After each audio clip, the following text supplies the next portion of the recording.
Yo, yo, yo, yo, yo, what's going on? You here with another episode of Black Bookkeepers. I'm on GT, And I'm Jordan. and here we are today with quick conversations. So, we want to get into something very interesting, right? What does school really teach us? And the reason I bring this up is because a lot of people graduate, get into the real world, and feel severely unprepared, right? And this isn't no offense to anyone who's in a teaching career. This isn't anyone who is interested in anything of this nature, but we're just talking about school in general. So, what does school really teach us, Jordan? What does school really teach us? So broad. Let's say elementary, middle, and high school. Like before you go off as a legal adult into the world, and because college is a choice, right? Yeah. So, but most people who go to any type of public or private school have to do the beginning to young adult and going off the college school system. So, what does school really teach us?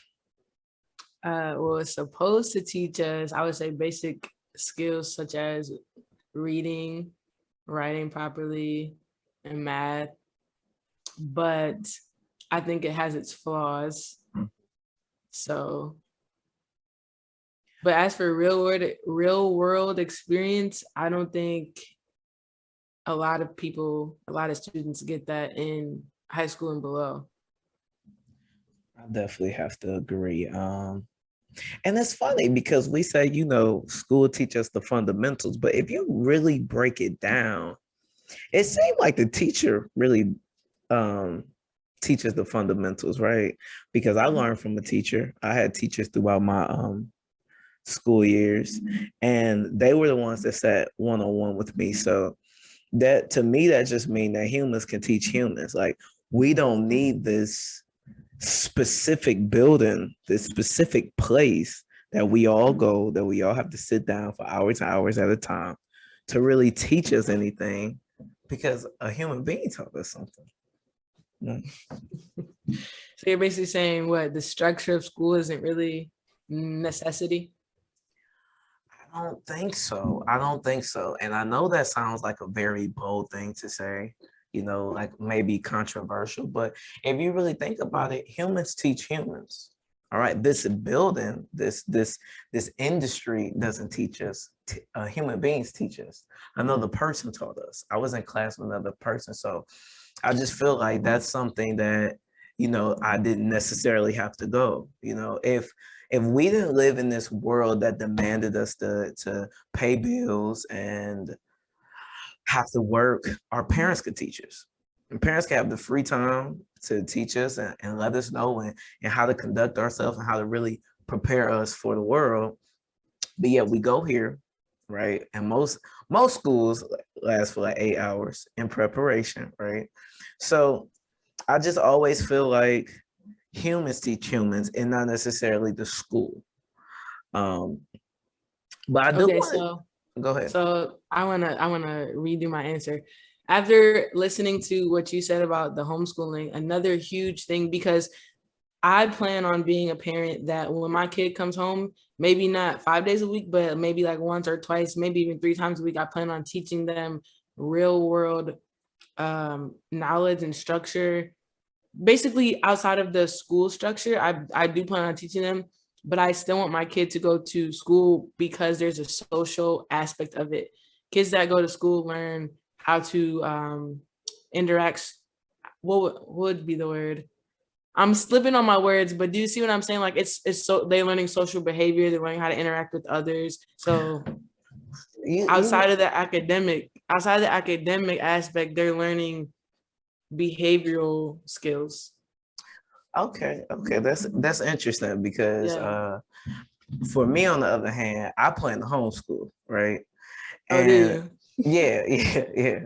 I plan to homeschool. And it's funny because that's the number one thing. Like when people always ask me, or when I tell people I plan to homeschool, it's like, well, what about social interaction? And I always say, well, you still got parents, you got cousins.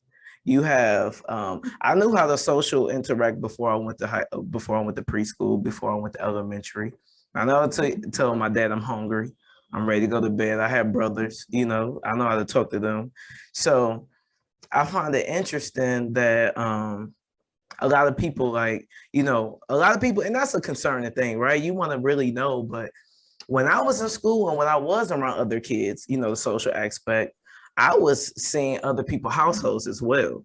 I was around bullies. I was around different things that, okay, yeah, this can prepare you for life, but it also, exposed me to things I probably shouldn't have been exposed as. And you can't run away from that, right? Homeschooling not going to get you to be away from that, but I just feel like in my hands and with me really controlling the narrative, um, I can do a lot more. I just was reading about this 13-year-old who was homeschooled, and Google pays him over $1 million a year. He's making $1 million annually, or like Power, the Ghost's kid from Power, Tyreek, he was homeschooled as well. So that's just a few examples, but if you really look into like a lot of homeschool kids, they come out just fine. And I think it's probably a rarity because it's not the norm. It's not the norm of most of us go to some sort of public or private school. We don't have the parents that have the time to really sit there and really teach us, but I feel like we would be better off that way. When you say we, who is we? As a society, us. We would be better if everyone was individually taught. Yeah, I think so. I think so. Because if I'm taught at an early age, kids are the kids' mind the kids are the quickest learners, right?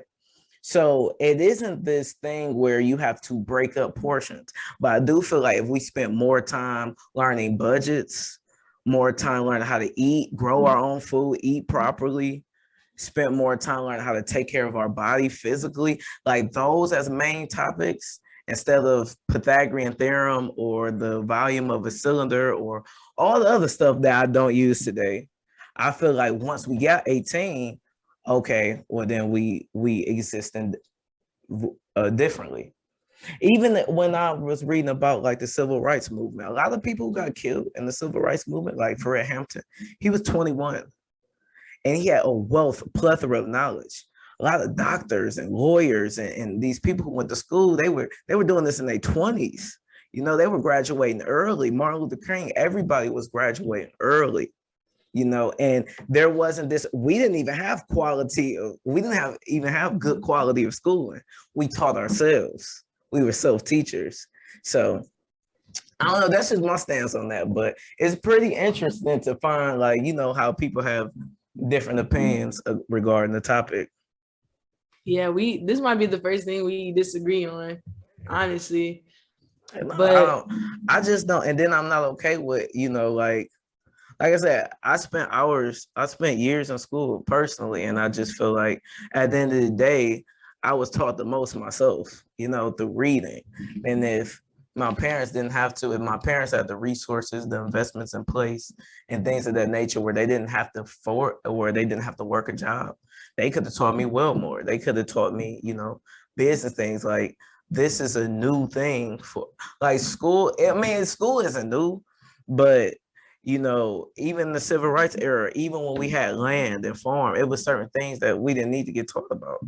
And now they just putting things in there, and yeah, that's just my stance on it. I feel like I do very well. Do your parents teach you business now? Through their mistakes of their entrepreneurship, yes. And that was something. When was that? When did my parents owned a couple things actually. And that's what initially taught me to be have my own things, around my own businesses, because my mom and dad, they had a hair salon. My dad's had a car wash, many different things, like many different avenues. And I learned firsthand from them. My dad has always been in real estate. He's always owned property. So just me seeing him collect a check and every month without physically having to work for it, and me just being curious. So They started teaching me by example very early. And then once I started to tell them my curiosity and interest in my own things, then they was like, okay, well, let's come on board. Let me show you how to get business credit. Let me show you how to do this. Let me show you how to do that. Okay. So yeah, I understand. Of course, I understand what you're saying because, like I said, I want to be the parent who I want to do it when they get home from school. But just with homeschooling, you still kind of have to, there's still like requirements that you have to follow. Like they send you, like the government sends like people packets and stuff. You still gotta follow a structure. So Right. they And might. you can opt out of that though, right? No, I didn't know that. Yeah. So you can teach your kid whatever they want. Yeah. How can you do that? You got to opt out of the homeschooling because it's two different types of homeschooling. You can choose the 100% homeschool, like 100,000% homeschool, or you can choose to go like to an accredited like homeschooling courses to where they still give you what they need. But if you in business, none of that is a requirement for business, for your own businesses, Yeah, no, I didn't know that. I would have to look that up. Yeah, it's kind of cool. Yeah. So let me ask you this though. Did school, now one thing I will say school taught me was what type of kid or person I was gonna be, right? I was always in trouble. I was always in trouble. I was always making great grades, straight A's, but I would always have the comments of talkative or student talks too much. I was always getting in trouble. What did school teach you? Like, were you a studier? Were you quiet? Like, what did it teach you about like your characteristics now? What did school teach me about my characteristics? Like your character, specifically. Honestly, I don't think it taught me anything about my character, and I think that's the point of school, to be honest. Mm-hmm. I think it's meant to teach people to be in a certain box, and they kind of are doing that. They kind of have certain rules, and you study what they want you to learn. And so I actually didn't even know I was smart until I got accepted into Ohio State's engineering program. And I got there and people were telling me I was smart. And I think that's actually insane because now I hear it all the time because I'm an engineer. But I think it's just crazy from the age of when I was born until 18 years old, I did not know I was smart. So I think that says a lot about school. I think that says a lot about, I don't think it challenges kids.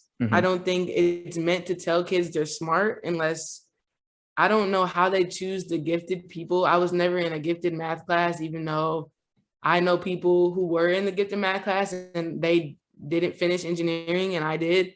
So I think there is a lot of cons to school in the academic aspect for sure. So that's funny that you say that because engineer is like a top field. I remember before I graduated, because it's such a heavy push. Well, for me personally, I don't know, but it was a heavy push for college. It was a heavy push for college.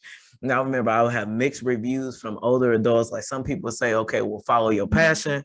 I'll have other adults telling me passion don't pay the bills. So I did a Google search, and I remember like searching like top 10 most paid or highly paid college degrees because I didn't want to, I wanted to pay my bills. Passion don't pay. It was just engineering, it's different fields, mechanical engineer, computer engineering, et cetera, so forth. So I will always say that. So it's funny that you have that label or had that label, even though you're an intelligent human being, you had the label put on you based on a path. And I just feel like, okay, well, if you were told that afterwards, and I researched it, okay, that this is making the most money, this is the smartest, these are the smartest people, then it's a stigma on it. It's a or maybe not stigma is the word I'm trying to look for. It is like a not a brainwashing, but it's just like, okay, that's the standard. Maybe like, okay, well, you must be smart if you go in as an engineer because they make all the top dollars. Yeah, I see where you're going. It seems like you're tying status and money with intelligence. But since intelligence isn't really what survives in the society, it's basically work ethic. I think work ethic Okay, beats intelligence out every time. I do too. So, I like but that. yeah, but just relating back to your question about school, I just thought it's ironic that the place that we go to learn couldn't even can't even tell their students they're smart.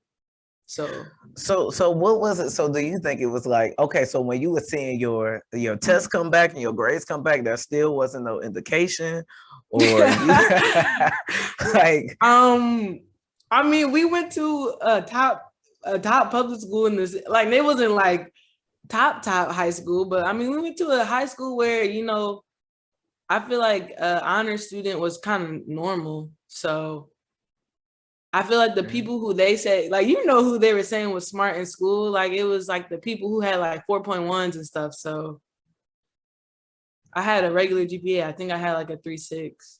It wasn't nothing crazy. um, it's so funny that she said that because we did go to high school together, and I always look. So I took this one time. I took this AP class. I was in AP psychology, and it was so funny because I just was in this class, right?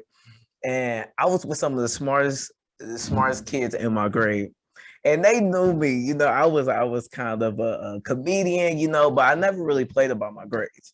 But I was kind of a comedian, and I fell asleep almost every day in that class. It was just obvious, like from my demeanor, not from an academic standpoint, but from my personality and demeanor. I feel so out of place. I feel so out of place. If I wasn't the only black person, I think the other black people were mixed. You know, I didn't have not one friend in the class. Yeah. And I remember taking the AP test, and we got to the point where we had to take an AP test. And if you never took an AP test before, like the way they calculate the final exam, I had to go somewhere. It wasn't in school. I had to go to like this church, and they grade about like 1, 2, 3, 4. They grade up to 5. Like it's a certain specific number you get. So I fell asleep every day in the class. And you know, I'm amongst people that I just didn't feel comfortable being around. Now I'm getting a 4. And I don't know, like I'm assuming that's like a B or whatever, but I fell asleep and I was just like, you know, hey, I stood my ground, you know. It wasn't the fact that I didn't believe I was intelligent. It just was the fact that I didn't believe that that group, like that class and that setting was meant for me.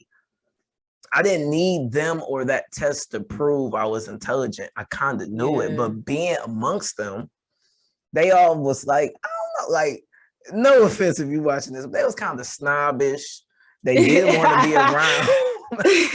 You can tell they didn't want me in the class, but you know, my personality and my demeanor was, you're not gonna disrespect me. And they knew, like in the class, like, okay, you can keep your jokes, or I'm not supposed to be here, but y'all not gonna say none of that to me, or it's not gonna become a problem. So yeah, you're right. It's funny because school didn't, in your words, school didn't teach you that you were smart or that you were.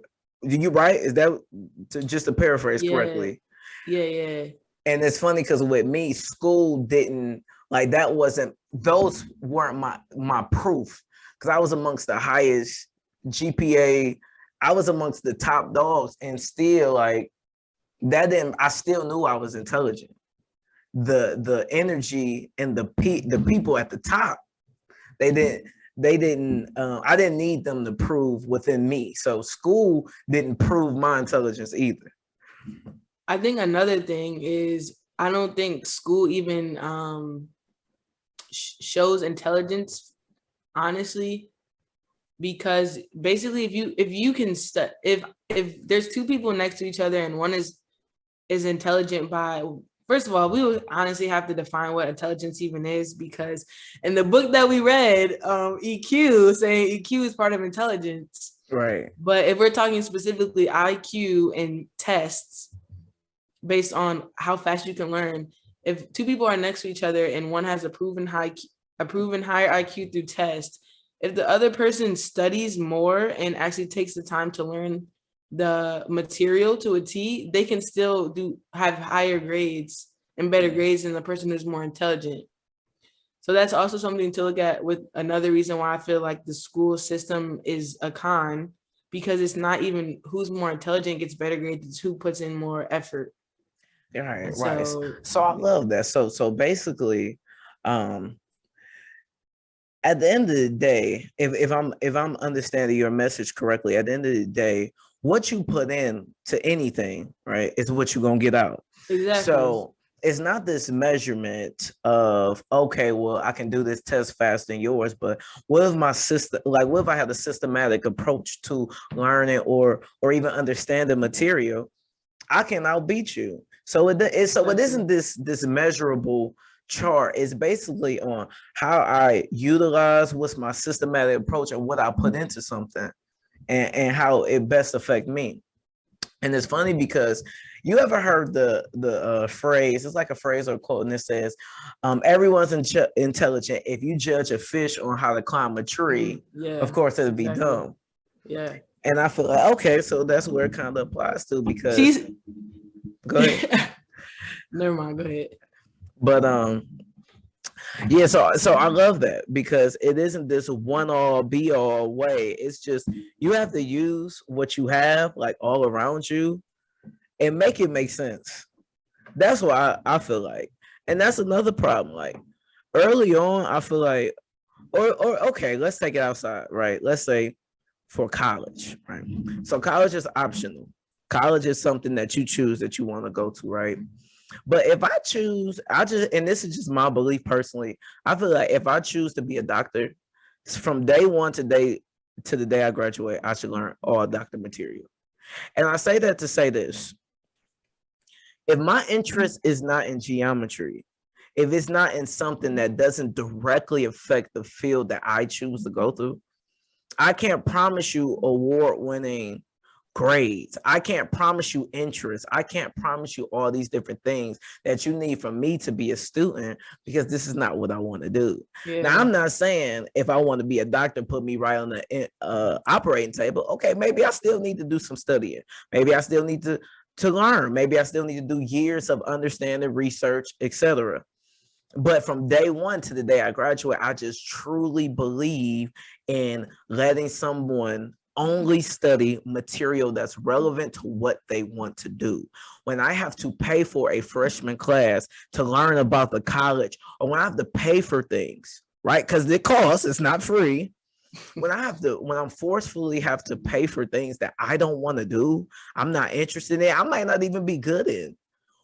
That's when that's the con for me, because I shouldn't have to do that. And it's nothing that you can tell me that can make me believe otherwise. I don't feel like that. If someone is stronger in one skill, let them be strong at that skill. Everybody doesn't need to be strong at everything.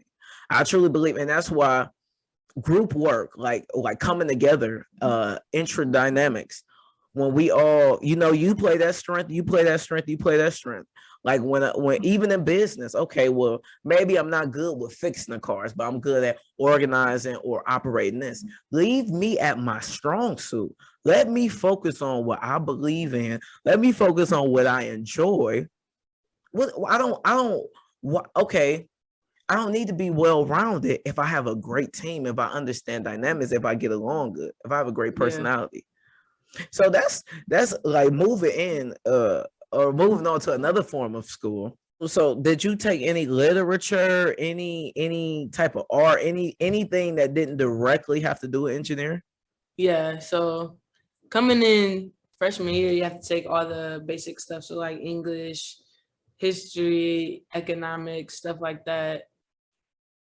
I think the only reason why I wouldn't mind having it is because it helped my GPA, but it wasn't because I would be a better rounder student, which is the purpose that they want us to take it. I don't think I necessarily learned anything from it. I probably couldn't tell you anything I learned in those classes.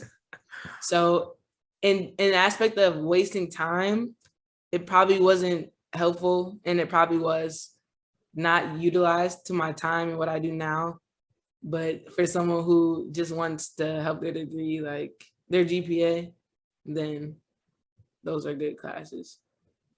And it's funny because You know, you say it could be helpful, but I say it could be hurtful too, because if I'm not, you know, I think a lot of the times, like when I learn, or even the books we read, right?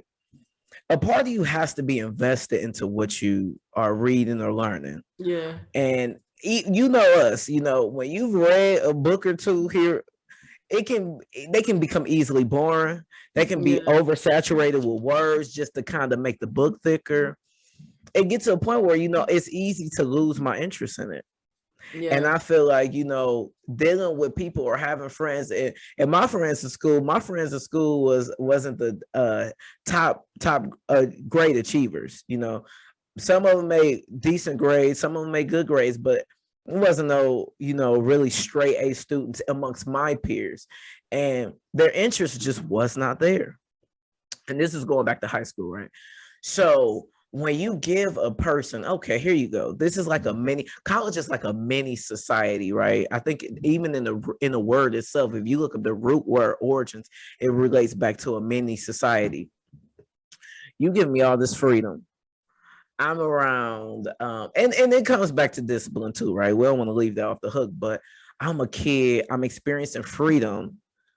I'm going to parties. You know, if you were into that, I'm around all different types of uh drinks and you know, like I said, if you're into that, if you wasn't into that, that doesn't pertain to you. But I'm around so much freedom, and then I have to get up in the morning and go take a class that I do not like.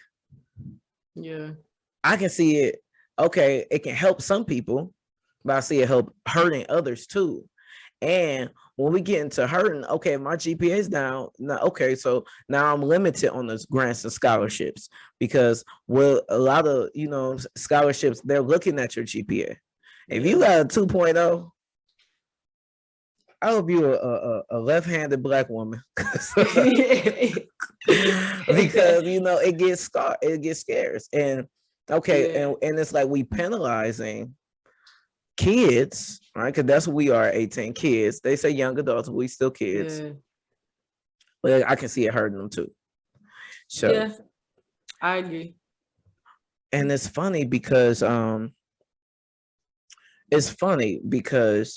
I was the kid, like I generally love to learn, but it's the fun gets out of it for me when it's something I feel forced and not Do you something that I think feel like that I really do need. do you think that was a reason? Do you think there's a reason why school is boring? Why the books that we read were boring? Because I think I keep saying these little things while we've been talking of it was meant to be that way and it was Mhm. meant to have this structure. And I think another thing is the reading and the material was meant to be boring. So there's not people like me and you reading books that matter and pouring it back into our community to help. I wholeheartedly agree. It's almost like it's done intentionally to board people of reading. Yeah. Because when people think, even when people think back of reading, they think back of school, and they think back of just, it was something that just wasn't fun to do. But when you are a kid, a child, a young adult, and you have an interest in anything, and then you learn about it when it matters, when it makes you better, when you feel in your soul and your spirit, like this is interesting, this is cool. It brings learning fun. But a lot of the stuff I read in school was not interesting, was not fun. It kind of was, it was a lot of utopia. I'm not sure if it's utopian or utopia. A lot of utopia in novels, right? Like The Giver, 1984, Fahrenheit 51, which a lot of people indicate that that's where our world has been slowly moving to, with a lot of control, with a lot of, you know, force going on in today, or kind of want everybody to be on this same page, or you must be penalized. It just kind of seemed like it was done intentionally. And now as adults, you know, it's a rarity amongst readers. It's a rarity for me to really post books, or even ask people what they read, and for them to give me quality material or material at all. Yeah. And then, you know, we have creations of, okay, different apps to where we have social media, we have YouTube, we have all these different things, and now like it's dopamine involved. Now it's just like, okay, we're getting addicted to these things, and even I was reading about endlessly scrolling, like that was done to keep us on these things. And the only problem I have with that is it our concentration, our our focus, our attention span, it's shortening it. So if I give you a book, you know, some people be scared at the thickness of it. I'm just like, oh no, this is easy. Don't, we can get this done. But I've trained my mind to be that. So I can get on social media and I can still have the patience to read a 300, 400, 500 page book, get the concepts out of the book, and be able to teach it or tell it to somebody else. Yeah, the whole dopamine thing is real, and it sucks because everywhere we turn now, it's something that takes our attention 10 times easier than being productive. Right. It just kind of pushes us back even further. So we just taking steps back at this point, but yeah. And for those of you who don't know, attention span reading has they work hand in hand. Okay, if you have a poor attention span, it will be hard for you to read. And I don't even like to use hard. Okay, I like to switch hard. I think hard and possible is interchangeable. It's very possible for you to read, but it can become hard when you're so used to getting entertainment in 15 seconds. Sometimes you have to invest into a book, and we both would tell you it's a lot of boring material out there. And sometimes you can wheel through and scavenger through it. Sometimes you put it right back on the shelf, but you still need the attention span. You still need the focus. You still need the parts of your brain, which is the book we read before, Jim Quick, Limitless. Why it's important to have these things, because if you don't have the attention span, the focusness, you don't have anything. And a lot of us didn't even have that in school, which made it a problem. It just wasn't like fun. And the funnest thing to me about school was my friends. Yeah. Seeing them, you know, new school fits, new shoes, like recess. Yeah, for sure. You know? I think the friends is the thing you look forward to. Yeah.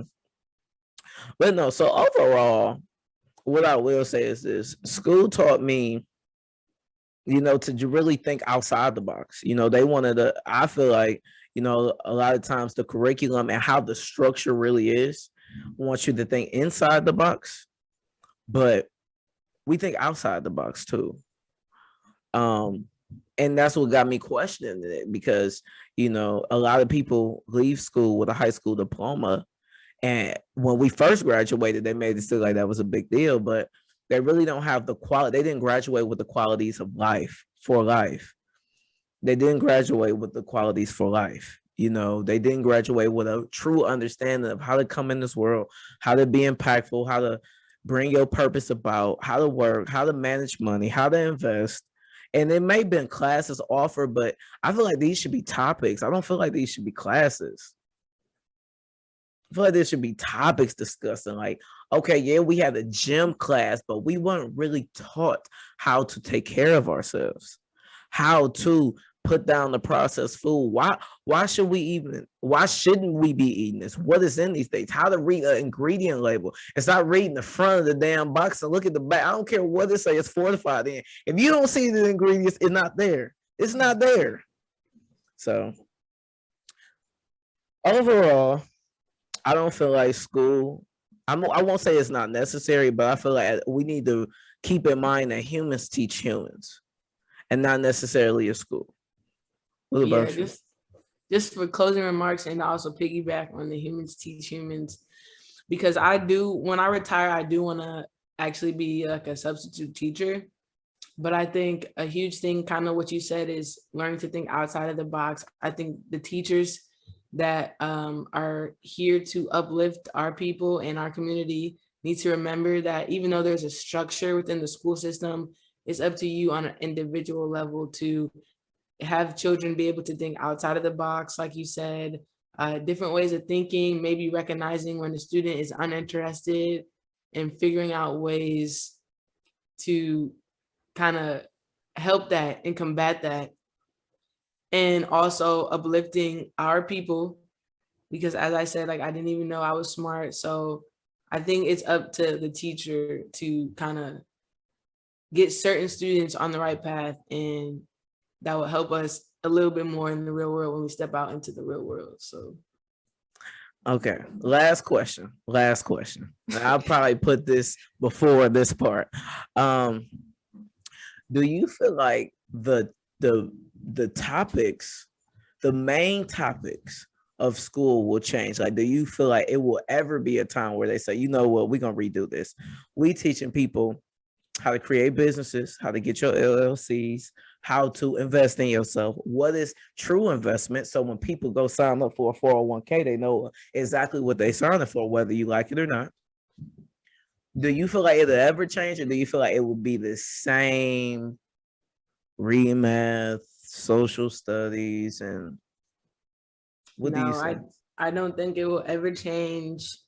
It's gonna be the same subjects for a reason. I don't know the reasons for some of the subjects, but I know history for sure is not gonna change.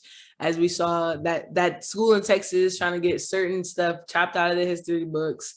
We see schools in underfunded communities aren't even up to date from the past decade. So the current president there is like George W. Bush Sr.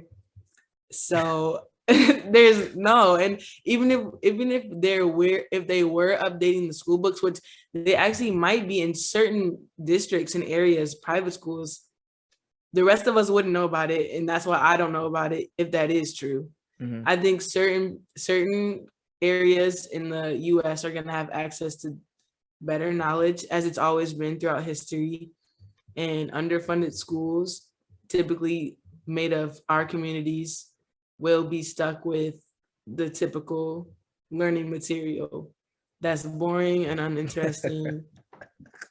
So,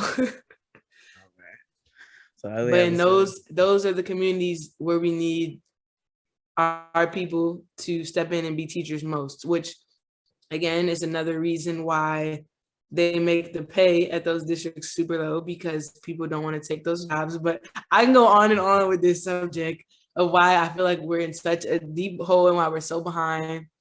But all in all, my answer to your question is no. I don't think they're gonna update the material. okay, people, that was just our perspective. That's our personal feelings on how we look at it. You know, if you differ in any way, you have the 100% right to. But as you know, on here, Black Bookkeepers, we're gonna always tell you from our life, our perspectives, and our feelings. So Yeah, this has been. Go if ahead. you feel if you feel opposite of how we feel, or if you agree, please let us know. But don't be rude.